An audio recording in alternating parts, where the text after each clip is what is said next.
সুদের পাপের যে শব্দগুলি উল্লেখ হয়েছে এত কঠিন আর এত ভারী ভাষা পৃথিবীতে আর কোনো পাপের হয়নি।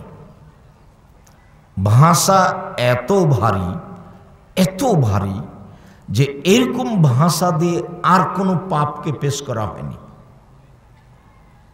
যেমন একটা এখনই বলে রাখি, আল্লাহ নবী বলছেন যে মা একল দিরহাম রেবা হিয়ালাম আসাদ্দ বিন সিত্তাতে ও সালাসিনে জিনিয়া, কেউ যদি জেনে শুনে 1 টাকা সুদ খায় 36 বার জেনা করে যত পাপ হবে 1 টাকা সুদ খেলে তার চেয়ে বেশি পাপ হবে। দুনিয়াতে আর কোনো পাপ নাই যার বিবরণ এভাবে আছে।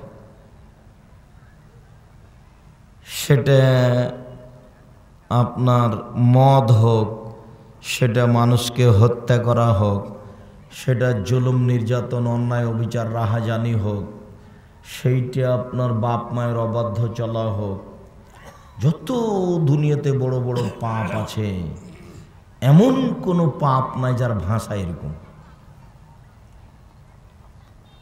1 টাকা যদি কেউ সুদ খায় তো 36 বার জেনা করে যত পাপ হবে। জেনার পাপ তো মহাপাপ, ও একটা ভিন্ন সাইডের পাপ, ওর গতিবিধি ভিন্ন।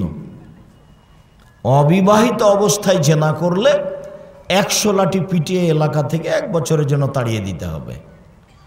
বিবাহ করার পরে জেনা করলে তাকে ইট ঢেল পাথর দিয়ে মেরে ফেলতে হবে, বাঁচার পথ নেই।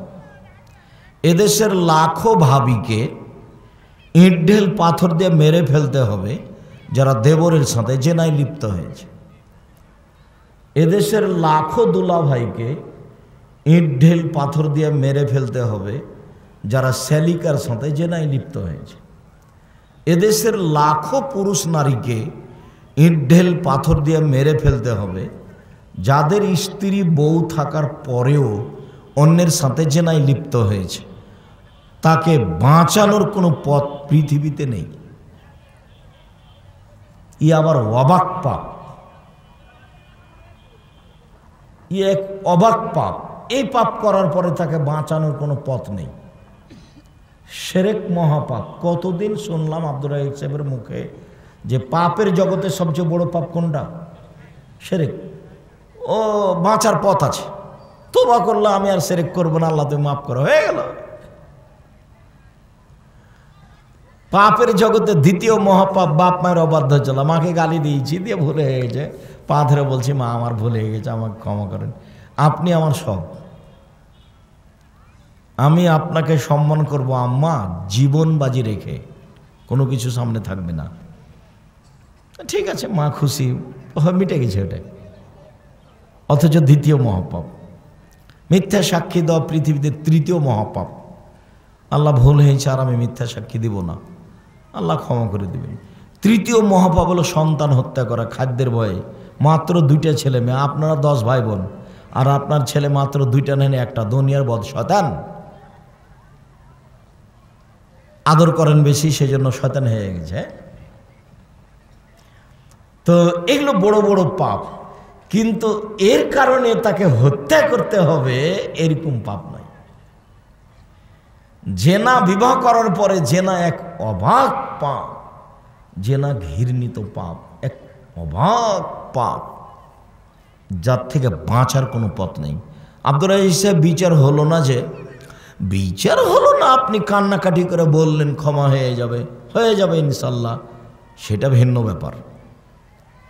আমি দোকানে বসে একজনের বদনাম করেছি, সেটা আর হবে না। কিভাবে হবে? সেটা ওর হাত ধরে বলতে হবে, ভাই আমার ভুল হয়েছে, দোকানে সবার সাথে কথা বলতে বলে আপনার বদনাম করেছি, ভাই আমাকে মাফ করেন। তো ভুল, এটা হয়ে গেল, সমাধান হয়ে গেল। এটা আবার তোবা করে হয় না, কিন্তু জেনা তোবা করে হয়, কিন্তু তার গতিবিধি এরকম। এরপরে এই পাপের সাথে জড়িত সুদ। অবাক কথা, কেউ যদি জেনে শুনে 1 টাকা সুদ খায় তাহলে 36 বার জেনা করে যত পাপ হবে 1 টাকা সুদ খেলে তার চেয়ে বেশি পাপ হবে, 1000 গুণ বেশি।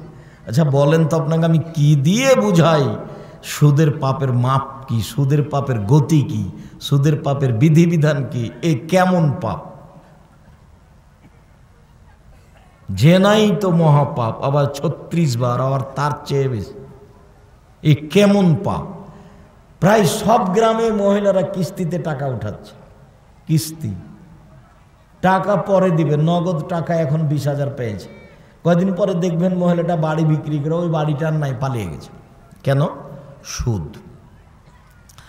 আল্লাহ তাআলা সুদের ব্যাপারে কি বলছে আগে একটু শুনি। আল্লাহ তাআলা বলছেন অকালু ইন্নামাল বায়ু মিসলুর রেবা। ওরা বলল, মুশরিকেরা, পৌত্তলিকেরা, ইহুদি খ্রিস্টানেরা, যে আরে সুদ তো হচ্ছে ক্রয় বিক্রয়ের মতো, ব্যবসার মতো। কেন?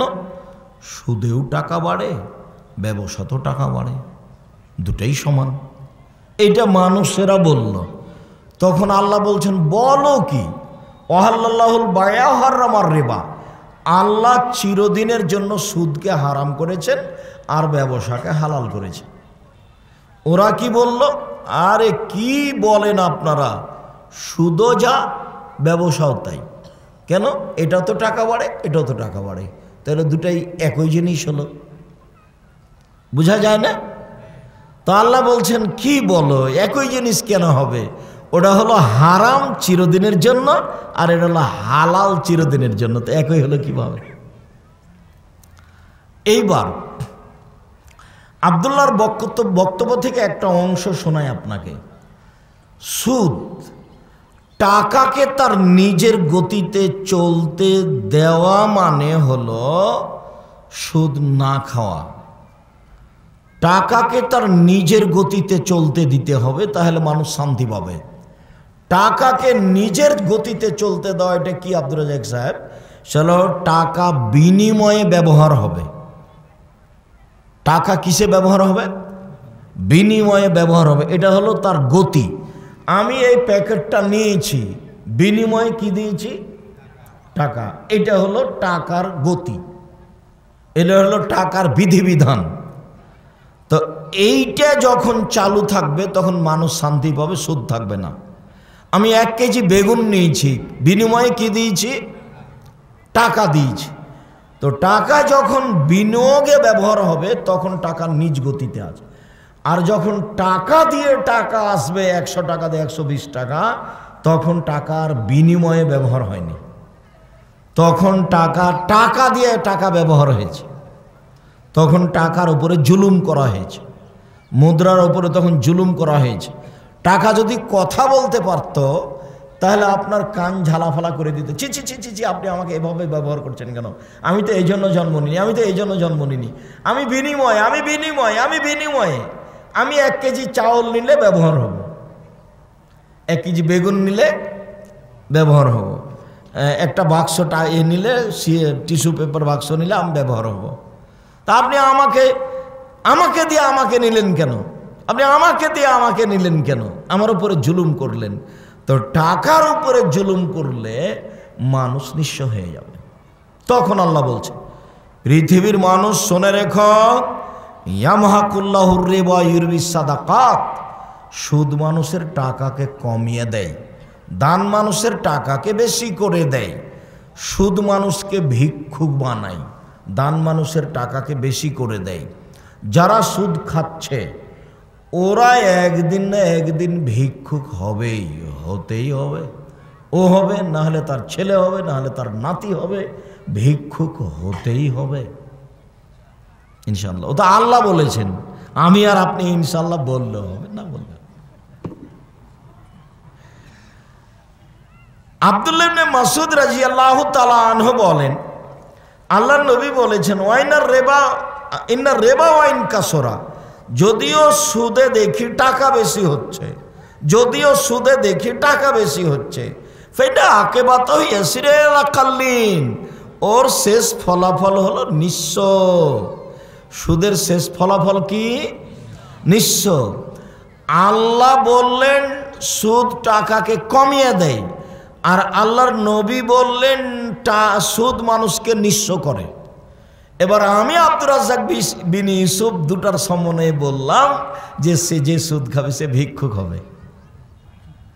তো বহুল হলো নাকি?